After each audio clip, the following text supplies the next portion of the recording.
प्रदोष व्रत करने वाले को भोजन नहीं करना चाहिए, ध्यान दीजिएगा।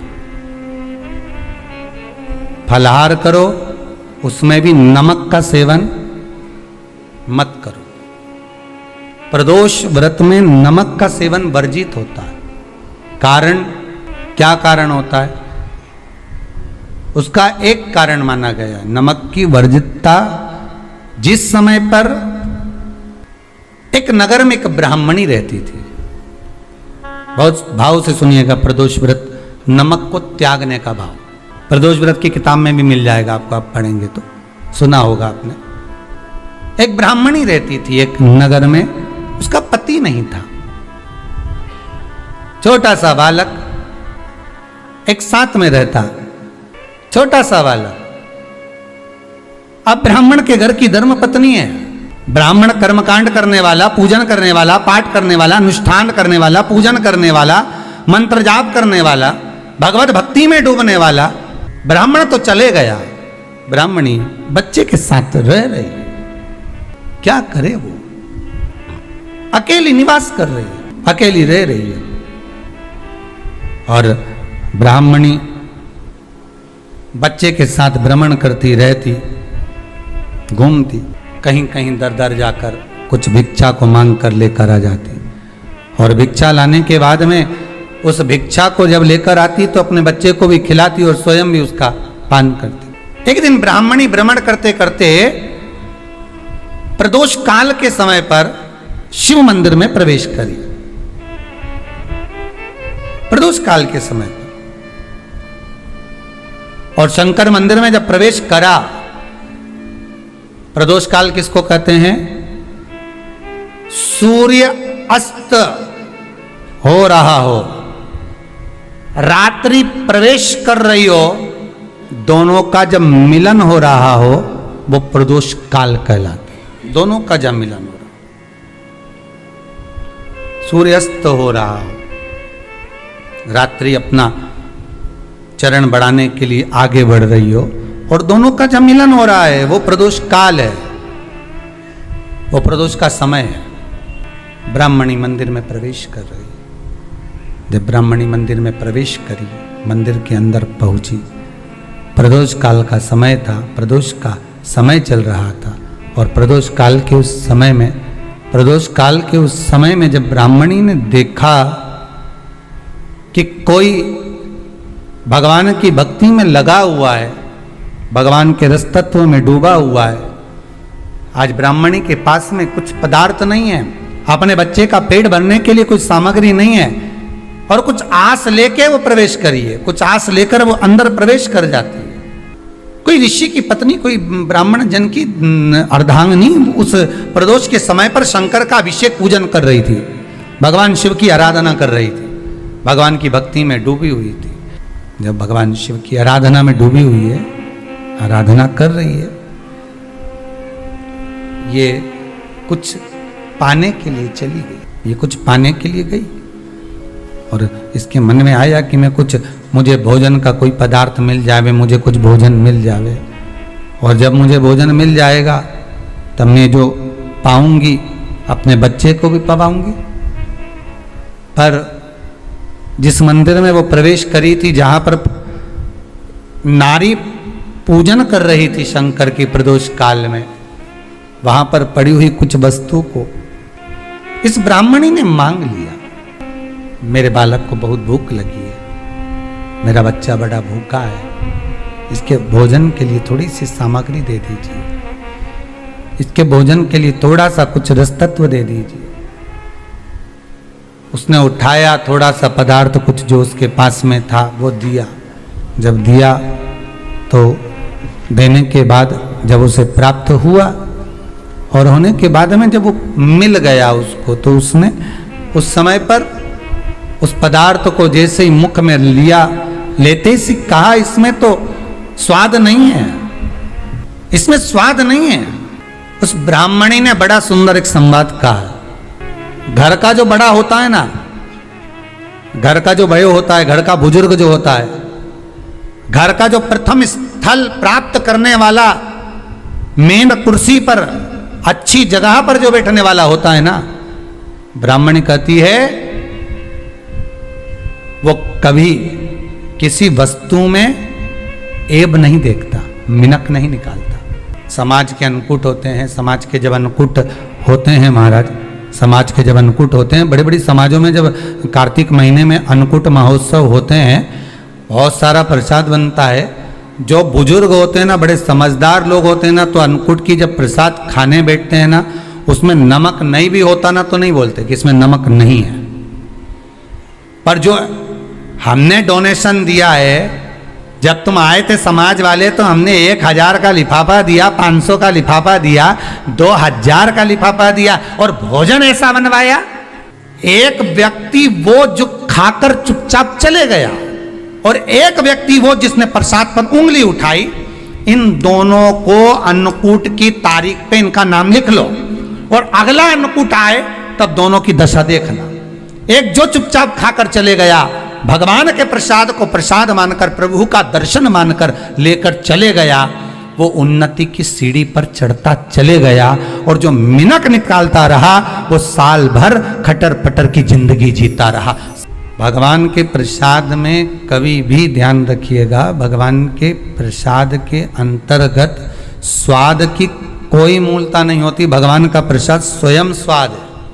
भगवान के प्रसाद में नमक नहीं देखना, मिर्ची नहीं देखना, भगवान के प्रसाद में शक्कर नहीं देखना, भगवान के प्रसाद में कुछ ये नहीं देखना कि कितना माल डला, कितना घी, कितना बादाम, कितना काजू, कितना इलायची डला। हाँ, यहां तक शास्त्र कहता है कि भगवान का प्रसाद अगर बन रहा है तो उसकी सुगंध भी नहीं ली जाती है महाराज, यहां तक शास्त्र कहता है।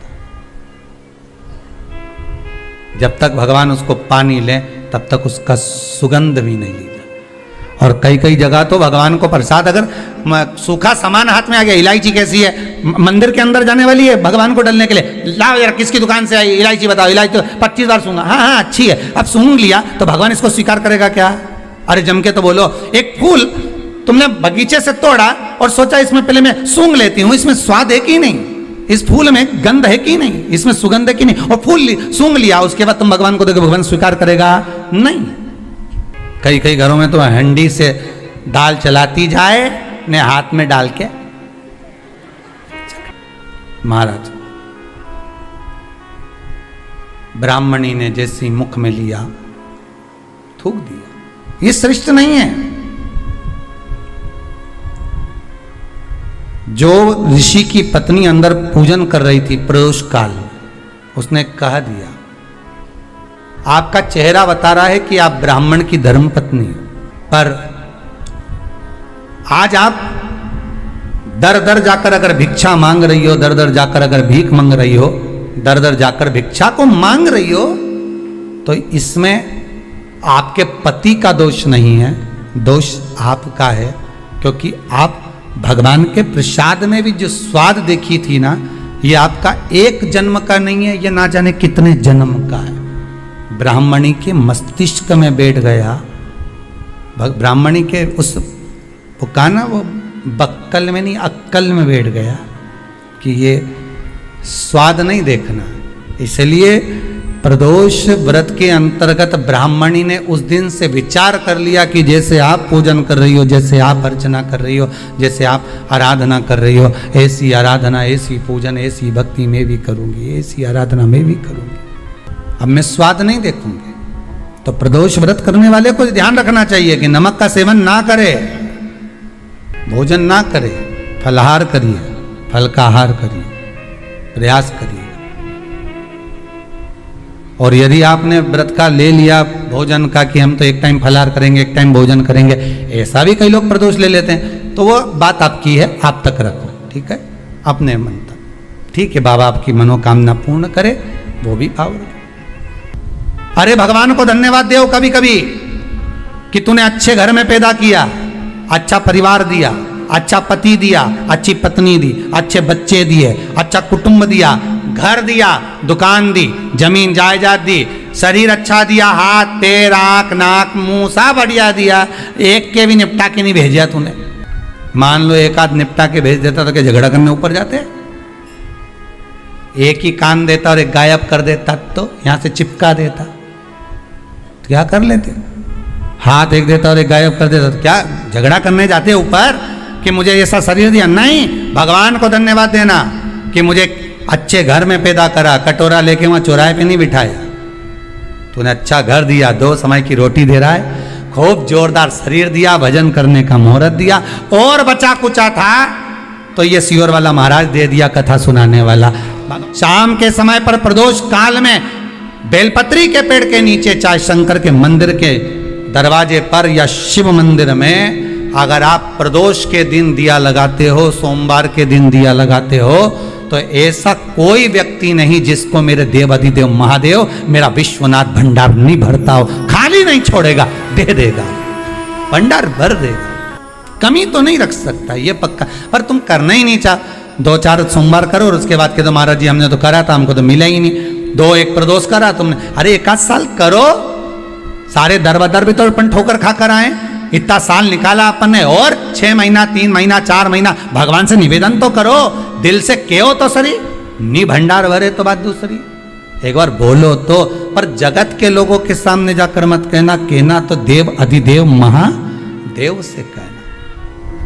प्रदोष व्रत करने वाले को प्रदोष के दिन प्रयास करना चाहिए कि रात्रि के समय पर आधा घंटा, 10 मिनट, 20 मिनट जागरण करे। जागरण मतलब थोड़ा भगवान का भजन कर ले। भले 4-5 माताएं इकट्ठी नहीं हो तो अपन अकेले ही कर लो। अपन अकेले कम है क्या भाई? अपन कम पड़े, आराधना अकेले भी करो, जागरण करो। जब आपकी 11 प्रदोष हो जाए, 26 प्रदोष हो जाए, तब उद्यापन करो। उद्यापन 2 ब्राह्मणों को जोड़े से बुलाओ, ब्राह्मणों को जोड़े से बुलाकर उनके चरणों की पूजन कर कर, आराधना कर कर, सुंदर मंडप तैयार कर कर भगवान का, उसमें सुंदर रंगोली डालकर, मंडल बनवाकर पूजन करो शंकर भगवान की प्रदोष का। एक दिन पहले गणेश की आराधना करो, पूजन करो, और प्रदोष वाले दिन जो मंडल बनाए हैं पूजन अर्चना करने के लिए, जो स्थान दिया है, उसकी आराधना करो। खीर की आहुतियाँ दीजिए 108 बार। जो ब्राह्मण आए उनके माध्यम से मंत्रों द्वारा पूजन कराकर खीर की आहुतियाँ दीजिए, शिव नाम महाराज। फिर ब्राह्मणों को जोड़े से भोजन कराकर, चरणों को नमन कर कर, दक्षिणा प्रदान कर कर, निवेदन कर कर ब्राह्मणों से कहें, हे ब्राह्मण देवता, आप हमें आशीर्वाद प्रदान करें कि जिस प्रदोष का हमने व्रत किया है, उस व्रत का पुण्य फल हमें प्राप्त हो। ऐसा ब्राह्मण चरण को नमन कर कर, प्रणाम कर कर, उनसे अपने मस्तक पर अक्षत छुड़वाएं। फिर नमन कर कर, भोजन कराकर विदा करें। शाम को भगवान का जागरण करें। ऐसे प्रदोष व्रत का उद्यापन कर अपने जीवन को सार्थक बनाएं। ऐसा सुंदर प्रदोष व्रत का व्याख्यान वर्णन स्कंद पुराण में करा गया। वही स्कंद पुराण का प्रदोष व्रत का वर्णन आपको शिव महापुराण के इस सुंदर संवाद में किया गया।